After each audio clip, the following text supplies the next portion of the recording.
Lahore central jail में 23 मार्च 1931 की शुरुआत किसी और दिन की तरह ही हुई थी। फर्क सिर्फ इतना था कि सुबह सुबह जोर की आंधी आई थी, बहुत तेज। लेकिन जेल के कैदियों को थोड़ा अजीब सा लगा जब 4 बजे ही वार्डन चरत सिंह ने उनसे आकर कहा कि वो अपनी अपनी कोठरियों में चले जाएं। उन्होंने कारण नहीं बताया था। उनके मुंह से सिर्फ ये निकला कि आदेश ऊपर से है। अभी कैदी सोच ही रहे थे कि माजरा क्या है। जेल का नाई बरकत हर कमरे के सामने फुसफुसाते हुए गुजरा कि आज रात भगत सिंह, राजगुरु और सुखदेव को फांसी दी जाने वाली है। उस क्षण की निश्चिंता ने उनको झकझोर कर रख दिया। कैदियों ने बरकत से मनुहार की कि वो फांसी के बाद भगत सिंह की कोई भी चीज जैसे पेन, कंघा या घड़ी उन्हें ला कर दें ताकि वो अपने पोते पोतियों को बता सकें कि कभी वो भी भगत सिंह के साथ जेल में बंद थे। बरकत भगत सिंह की कोठरी में गया और वहां से उनका पेन और कंघा ले आया। सारे कैदियों में होड़ लग गई कि किसका उस पर अधिकार हो। आखिर में ड्रॉ निकाला गया, लाहौर कॉन्स्पिरेसी केस। अब सब कैदी चुप हो चले थे। उनकी निगाहें उनकी कोठरी से गुजरने वाले रास्ते पर लगी हुई थी। भगत सिंह उनके साथ फांसी पर लटकाए जाने के लिए उसी रास्ते से गुजरने वाले थे। एक बार पहले जब भगत सिंह उसी रास्ते से ले जाए जा रहे थे तो पंजाब कांग्रेस के नेता भीमसेन सच्चर ने आवाज ऊंची कर उनसे पूछा था, आप और आपके साथियों ने लाहौर कॉन्स्पिरेसी केस में अपना बचाव क्यों नहीं किया? भगत सिंह का जवाब था, इनकलाबियों को मरना ही होता है क्योंकि उनके मरने से ही उनका अभियान मजबूत होता है, अदालत में अपील से नहीं। वार्डन चरत सिंह भगत सिंह के खैर ख्वाह थे और अपनी तरफ से जो कुछ बन पड़ता था उनके लिए किया करते थे। उनकी वजह से ही लाहौर की द्वारकादास लाइब्रेरी से भगत सिंह के लिए किताबें निकलकर जेल के अंदर आ पाती थी। भगत सिंह की जेल की जिंदगी काफी कठिन थी। किताबें पढ़ने का शौक हो चला था उन्हें कि एक बार उन्होंने अपने स्कूल के साथी जयदेव कपूर को लिखा था कि वो उनके लिए कार्ल लिब्नेख्त की मिलिट्रिज्म, लेनिन की लेफ्ट विंग कम्युनिज्म और ऑप्टन सिंक्लेयर का उपन्यास द स्पाई कुलबीर के जरिए भिजवाएं। भगत सिंह जेल की कठिन जिंदगी के आदी हो चले थे। उनकी कोठरी नंबर 14 का फर्श पक्का नहीं था, उस पर घास उगी हुई थी। कोठरी में बस इतनी ही जगह थी कि उनका 5 फुट 10 इंच का शरीर बमुश्किल उसमें लेट पाए। भगत सिंह को फांसी दिए जाने से 2 घंटे पहले उनके वकील प्राणनाथ मेहता उनसे मिलने पहुंचे। मेहता ने बाद में लिखा कि भगत सिंह अपनी छोटी सी कोठरी में पिंजड़े में बंद शेर की तरह चक्कर लगा रहे थे। इनकलाब जिंदाबाद। उन्होंने मुस्कुराकर मेहता को स्वागत किया और पूछा कि आप मेरी किताब रिवोल्यूशनरी लेनिन लाए या नहीं।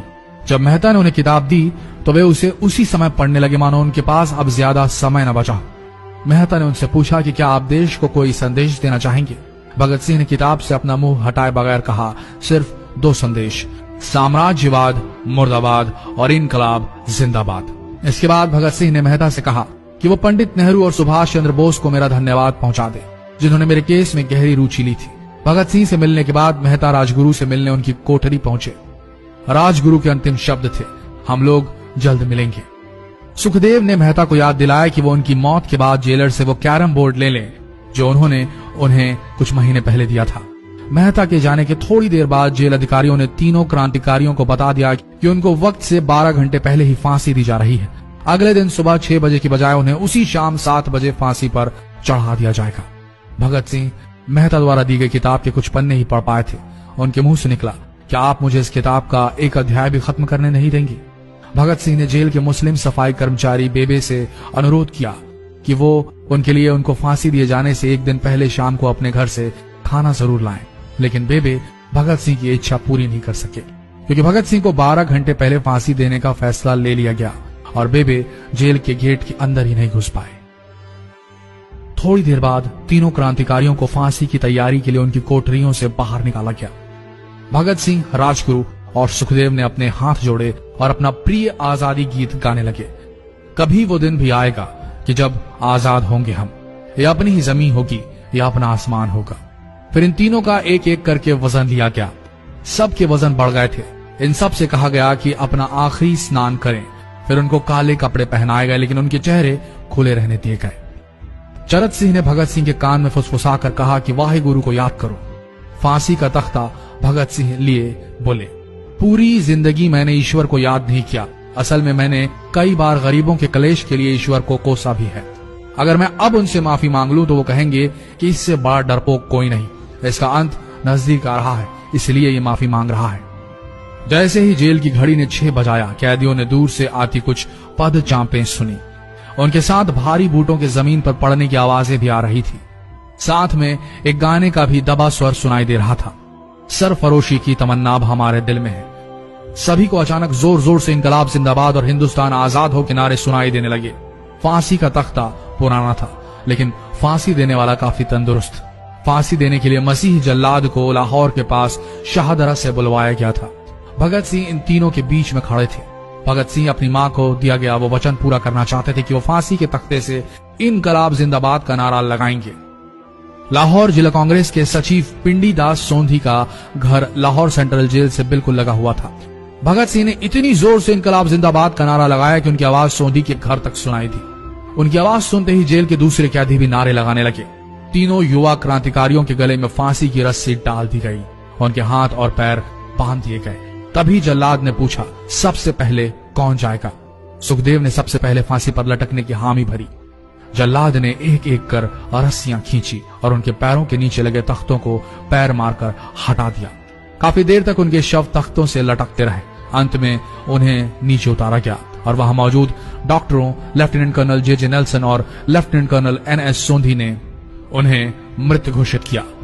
एक जेल अधिकारी पर फांसी का इतना असर हुआ कि जब उससे कहा गया कि वो मृतकों की पहचान करें तो उसने ऐसा करने से इनकार कर दिया।